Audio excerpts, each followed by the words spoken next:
Hello class. आज हम लोग ऑर्गेनाइजेशनल बिहेवियर पार्ट 3 के ऊपर बात करेंगे, जिसमें हम गोल्स ऑफ ऑर्गेनाइजेशनल बिहेवियर के बारे में समझेंगे। ठीक है।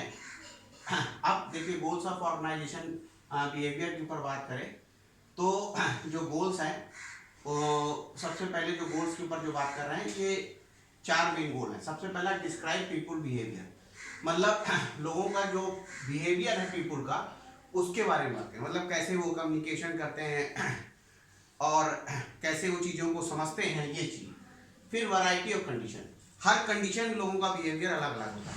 नॉर्मल कंडीशन में लोगों का बिहेवियर एकदम अलग होता है, लेकिन जब अब नॉर्मल कंडीशन आ जाती है जैसे अभी, तो उस समय लोगों का बिहेवियर एकदम पैनिक करने लगते हैं, परेशान होने लगते हैं। ठीक है, वो अलग हो जाता है। और तो फिर ये समझना पड़ेगा कि अगर कभी ऑर्गेनाइजेशन के ऊपर कोई दिक्कत आ गई या कोई बात हो गई तो कैसा होगा इस पर्सन का बिहेवियर, इसके लिए बड़ा जरूरी है। फिर अंडरस्टैंडिंग पीपुल बिहेवियर, इसमें डिस्क्राइब है, उसको फिर अंडरस्टैंड करना। Why people behave as to, इसमें देखना पड़ता है कि कैसे बिहेव करेंगे, और उसमें होता है क्यों ऐसा वो बिहेव करते हैं। ठीक है। अब जो आदमी बहुत जल्दी पैनिक में आ जाता है, ठीक, जब आदमी बहुत जल्दी पैनिक में आ जाता है तो ऐसा वो क्यों करता है कि हो सकता है कि आपके ऑर्गेनाइजेशन में काम करने से पहले वो किसी हॉस्पिटल में काम करता रहा हो। ठीक है, तो वहाँ पे जल्दी जल्दी जल्दी अरे ये करो नहीं, इसको सिरिंज लगाओ नहीं तो मर जाएगा, ये करेंगे। अब हम लोग यहाँ कॉलेज में एक पर्सन काम करता था, उसको हम लोग ऑफिस पे पोस्ट पे रखे थे। वो जिस भी आदमी के पास जाए तुरंत, चाहे हमारे बॉस रहते थे या हम लोग रहते थे, तुरंत सर ये काम करिए, ये काम करिए, ये करेंगे, जल्दी जल्दी जल्दी, क्योंकि हॉस्पिटल से आया था ना, उसको हर चीज में इमरजेंसी लगी हुई थी, हॉस्पिटल में इमरजेंसी रहती थी। तो ये समझ में आया कि अच्छा ये इस वजह से इतनी जल्दी जल्दी का काम किया। ठीक है, तो ये बात। फिर प्रिडिक्ट एम्प्लॉय है, इसके बेस पे हम लोग प्रिडिक्ट कर सकते थे कि वो प्रोडक्टिव है कि अनप्रोडक्टिव है। फिर हम लोग उसके बारे में समझ गए थे कि इस तरह का है, तो समझ में आता था कि चीजें प्रोडक्टिव है।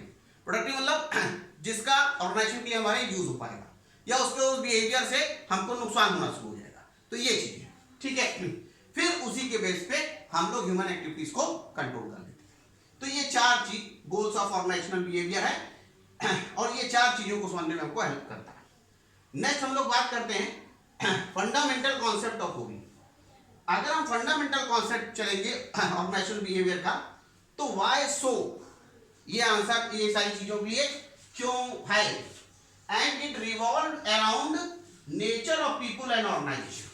पीपुल और ऑर्गेनाइजेशन में ही हमेशा ये चक्कर लगाती है। नेचर ऑफ पीपुल कैसा है, हर आदमी दूसरे से डिफरेंस होता है, इंडिविजुअल डिफरेंस। ऑर्गेनाइजेशन में हर आदमी अलग अलग रहता है। कोई ऑर्गेनाइजेशन में सिर्फ इसलिए आया है कि हम अपना अपना फायदा करें, कोई आया है कि हम दोनों लोगों का फायदा करें, अपना भी फायदा, ऑर्गेनाइजेशन रहेगा तो हम रहेंगे, हम रहेंगे तो ऑर्गेनाइजेशन, दोनों एक चीजों का ऐसा करके आया है। तो ये चीज देखना पड़ेगा।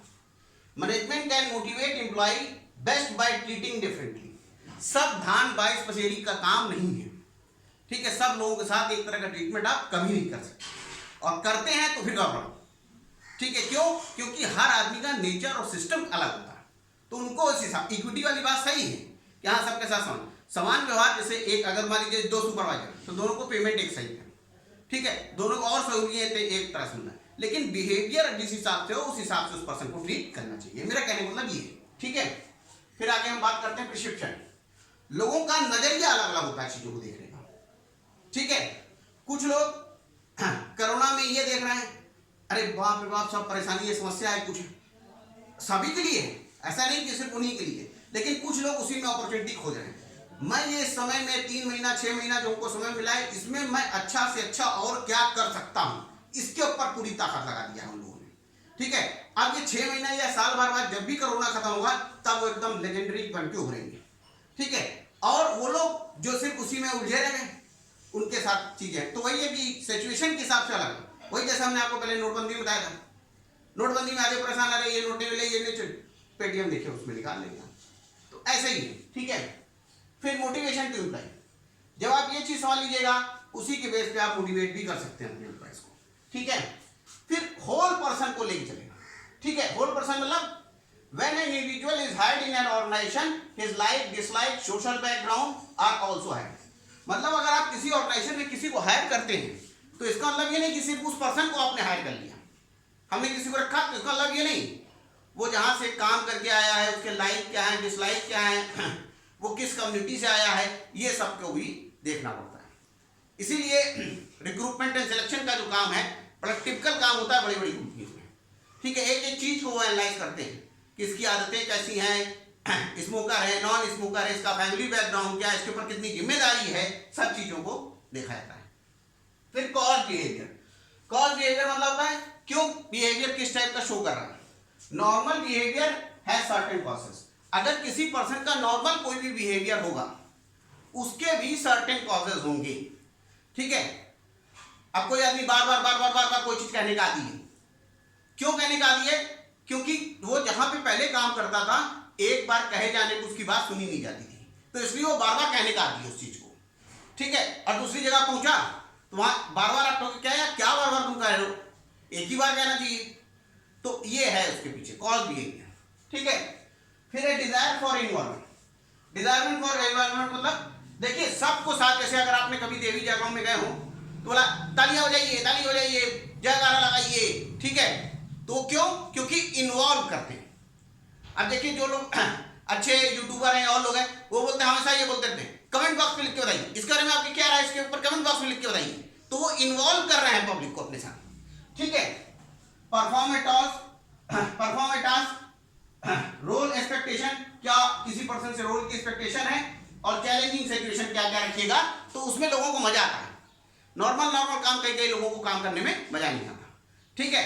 क्योंकि हमने पहले ही बताया है ये लाइन आप लोग मानते हैं लाइफ की, अगर ये लाइन हो जाए तो आप जानते हैं कि अगर ये लाइफ और लाइन हो गई इसका मतलब आदमी गया, और इस तरह की अगर लाइफ लाइन है तो मतलब जिंदा है, ठीक है।